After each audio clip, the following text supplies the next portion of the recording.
Ladies and gentlemen, you are now standing in between the two pillars of light and darkness, the zone known as the uncharted truth. Welcome to the show where we explore and investigate the paranormal, the mysterious, and the unknown. Before we start, please make sure to hit the like and subscribe button to stay updated with more of the Uncharted Truth podcast, where we cover urban legends, the paranormal, and stories around the world. I am your host, King Tut. What's up, ladies and gentlemen? Today we're going straight into the topic. We want to thank Ayah for sharing her story. Thank you, Ayah. What's up, guys? Welcome back. We have Ayah on the line. Today she's going to share one of her crazy experiences with the paranormal. I mean, I do have a story for you, but it's not like crazy or scary or whatever. But I actually did live in a haunted house before. Oh, how was that? It was like literally a house that did not want us to be in whatsoever. And how old were you? I think I was like 15, 16 years old. I was very young, maybe a little bit younger than that. Okay. So we me, my mom, like my family and my stepdad moved into this house, and literally it was instantly I could never sleep in my room. Every single day I would see nightmares. Oh, damn. Everything that I feared in life I would see, and it just gave me very weird vibes. Again, because I was so young, I didn't know what haunted was and blah blah blah. So I didn't believe in any of that, and then my parents started fighting for no reason, and they even would stop and be like, "Why are we fighting?" Yeah. And then it just got worse and worse. And then literally every night I would try to sleep in my room. I couldn't.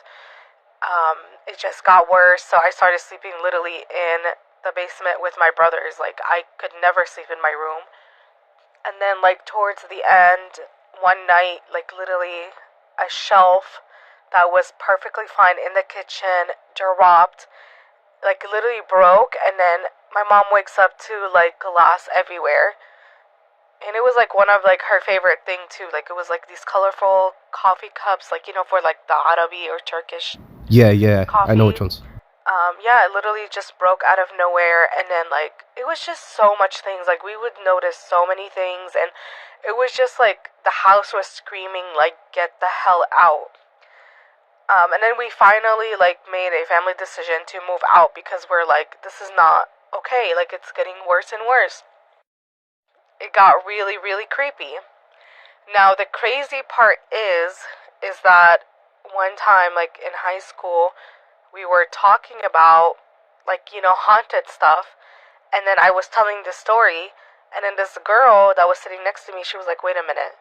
And then she was like, "Is it a blue house?" And then she told me exactly where it is and everything, and I'm like, "Yeah." I'm like, "That's exactly the house." And she's like, "Oh my God." She was like, "I lived there for a short period of time." And then she was like, "Did you stay in that room?" And she told me exactly where the room is, and I was like, "Yeah." She's like, "Did you see your worst nightmares in it?" And I'm like, "Yes." And I'm like, she was like, "Oh my God, me too." She's like, "I could never sleep in that room. Nobody believed me." And it was literally the same thing. She was like, "My parents started fighting for no reason, and they witnessed really paranormal crap just like I did." And she was like, "That house is haunted as hell." So I just thought it was really crazy that I literally met someone who lived in that house, and I really think that there's something that happened in that room. I never really Googled it. I don't even know what the address is anymore. Actually, we didn't even have Google then. I remember that's when the first phones came out. But yeah, I always was curious to know what happened in that room, because it was that one specific room that was haunted. Nothing else in the house kind of was, which was crazy and creepy. So how long did you stay there, and when did you move out? We stayed there, if I remember correctly, I think we stayed there for a year. We did not stay there long at all, because it was just it was getting crazy. And the crazy thing is, it was owned by a sheikh too. And so basically, it was kicking everybody out. We believe in jinns that do not want you to stay in the house because it's meant for somebody else. SubhanAllah, it kicked all of us out just so his daughter can live in it. I think he ended up selling it, or he's renting it out, and after, like with his family, like their sister and stuff, they didn't see anything, which I thought that was crazy. How like me and someone else saw stuff, but no one else really did after that. I want to thank Ayah for actually sharing that story, and guys, if you guys have your own experience and your own paranormal stories and your encounters and you guys want to share, make sure to get in contact with me. I have a lot of these and I'm gonna keep posting them up. I want to thank everyone that's been reaching out and helping out and supporting and really enjoying the podcast. I love doing this and I love listening to you guys' stories. Some of you guys have gone through a lot. So yeah, guys, till next time, explore and investigate the uncharted truth.